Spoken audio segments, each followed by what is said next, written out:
Buenos días con todos y todas. Bienvenidos de nuevo a una nueva etapa, un nuevo episodio de nuestra aventura ciudadana desde la fe. Hoy día quisiera compartirles mi asombro alegre, contento, ante la capacidad de Jesús de voltear completamente las evidencias de sus discípulos, las evidencias sociales, políticas, religiosas. Me llamó mucho la atención el carácter revolucionario de la propuesta del Evangelio, que pone de cabeza una serie de dogmas indiscutibles, incluso para nosotros hoy. No ha cambiado gran cosa a pesar de las afirmaciones sorprendentes de Jesús. También somos como estos discípulos que ante cada ocurrencia de Jesús se quedan perplejos y tienen reacciones que sí que pueden provocar la risa, la sonrisa por lo menos, pero que si somos honestos y humildes, son reacciones y perplejidades que siguen afectándonos hoy ante esta novedad no cumplida del Evangelio dentro de la sociedad y aún dentro de la iglesia. Si Jesús se atreve a cuestionar radicalmente tres estructuras más todavía, ¿no? Pero especialmente tres estructuras incuestionables, indiscutibles de su tiempo. Incluso una vez se atreve crimen religioso, se atreve a cuestionar la postura de Moisés, por ejemplo, ante la tolerancia sexual, ¿no? La tolerancia a propósito del divorcio de parte del varón.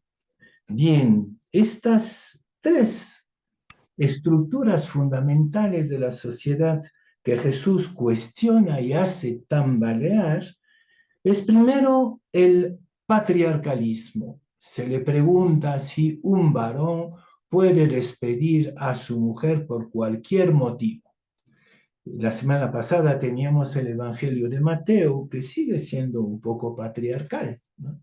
Pero en el Evangelio de Marco 10, por ejemplo, se dice que ni el varón puede despedir por cualquier motivo a su mujer, ni la mujer puede despedir a su marido por cualquier motivo. Quiere decir que pone a la mujer en un lugar de igualdad ante el varón, cosa que es totalmente heterodoxa en el patriarcalismo judío. Vamos a volver a ese tema del patriarcalismo y ver cómo nos afecta todavía. Pero realmente el cuestionamiento de Jesús a ese nivel eh, es extremo, poniendo al fundador de la religión de Israel en tela de juicio. La segunda estructura fundamental de la mentalidad judía respecto a Dios y a lo social y a lo político es el tema de la abundancia material. La abundancia material en todo el Antiguo Testamento es vista como bendición de Dios.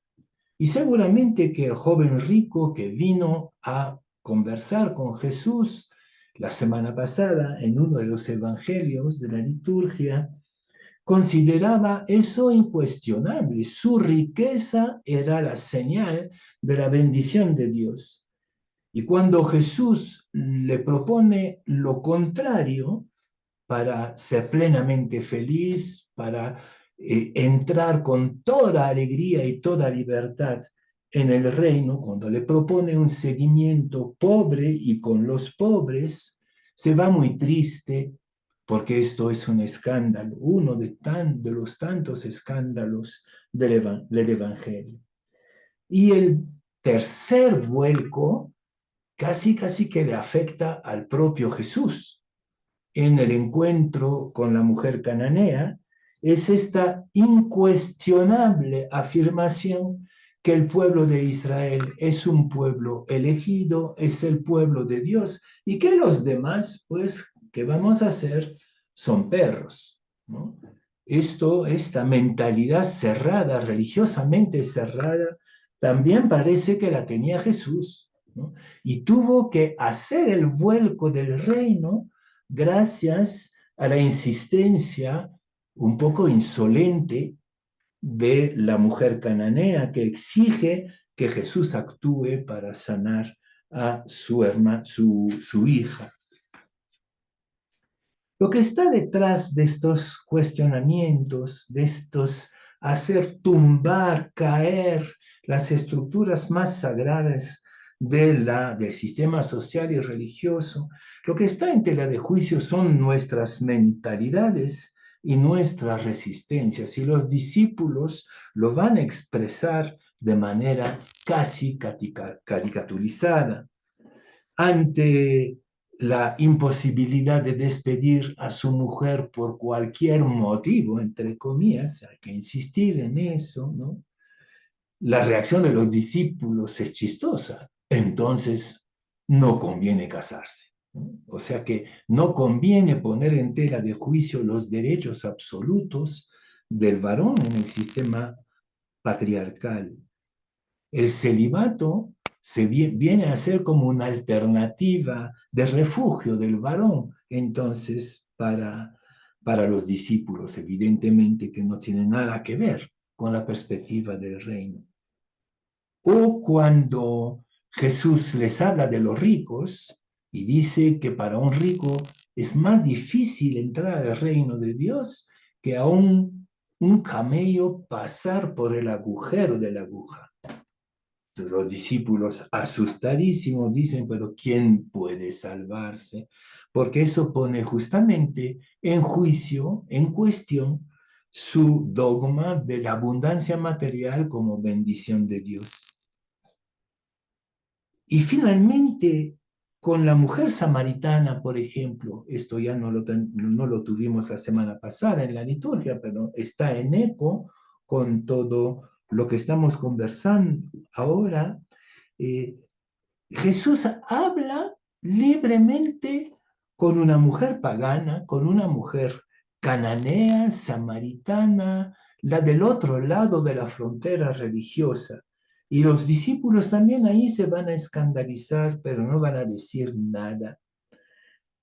Se ve que en estos tres pilares de la sociedad judía, Jesús abre un camino inédito, un camino que todavía a nosotros nos está cuestionando de pie a cabeza, no cuestionando las estructuras solamente, sino nuestras mentalidades, nuestros a priori inconscientes que siguen funcionando exactamente de la misma manera que en el caso de los discípulos. Y voy a retomar cada uno de estos tres pilares, empezando por el patriarcalismo solapado de hoy, ¿no? Yo creo que existe un patriarcalismo recalcitrante, solapado, quizás un poquito escondido por todo el movimiento feminista, no está bien visto ser patriarcal, pero en el fondo todo sigue bastante sin cambiar.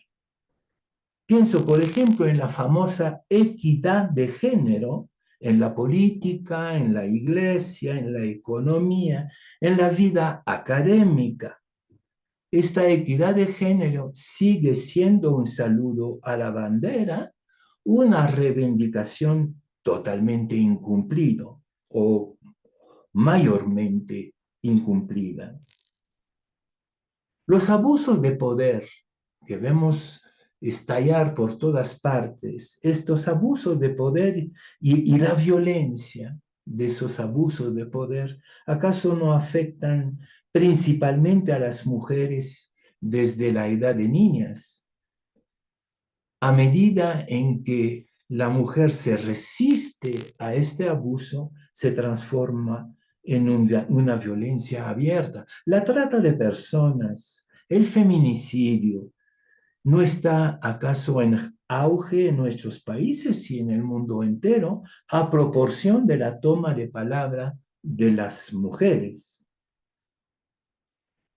La maternidad responsable, que sí creo que se asume cada vez más de parte de las mujeres, contrasta terriblemente con lo que me atrevería a llamar una paternidad irresponsable en América Latina. Entonces, el cuadro contemporáneo del patriarcalismo que Jesús cuestiona tan radicalmente sigue siendo muy problemático y muy en confrontación con el Evangelio. En cuanto al modelo económico, como dice el Papa en varias oportunidades y en particular lo dijo en Santa Cruz de la Sierra, en Bolivia, hace unos años, este modelo económico es fundamentalmente perverso. El Papa Pío XI dijo lo mismo del comunismo histórico, concreto, real, pero el Papa Francisco lo dijo del capitalismo. Es insoportable este sistema, este modelo económico es antievangélico. El lucro y el consumo son los dos dogmas de la religión del mercado. La religión del mercado está reemplazando progresivamente las demás religiones o está contaminando el discurso de las religiones tradicionales. La corrupción es una idolatría inmoral, dirían los profetas del Antiguo Testamento.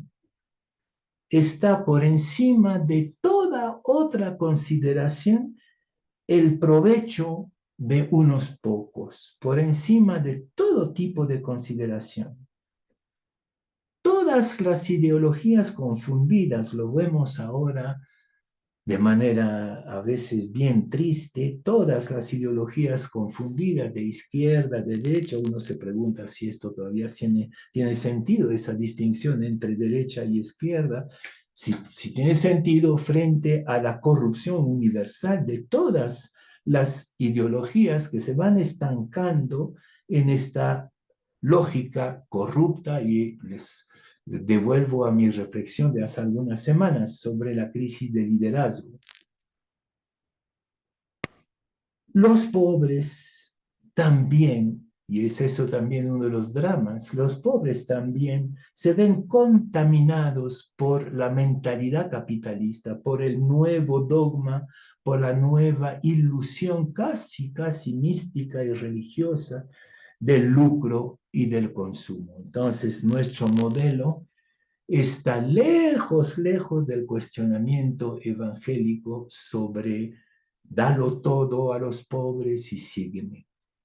Y finalmente todo el tema de la exclusión del otro, el tema de la elección y de la exclusión. El pueblo de Israel había entendido mal su elección. El pueblo elegido, los profetas les iban a recordar que la elección es para difundir y transmitir la buena nueva de un Dios misericordioso y implicado en la historia. Eso era la elección, pero se había vuelto un motivo de exclusión.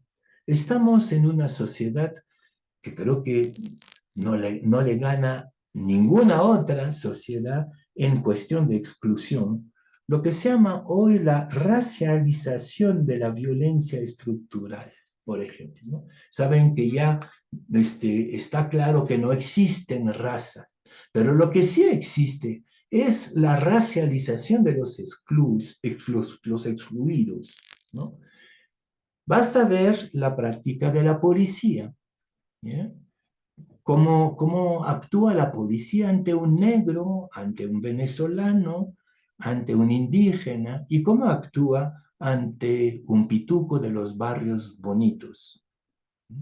Es lo que llama la racialización, es decir, a través del mito de la raza se está excluyendo sistemáticamente, acuérdense del movimiento Black Matter en Estados Unidos, que justamente denuncia los abusos policiales, las cárceles, incluso las de Bukele en El Salvador, están llenas de víctimas racializadas o de culpable también, pero cuya culpa está acentuada, cuyo delito está como racializado, entonces se le da como un peso de exclusión mucho mayor.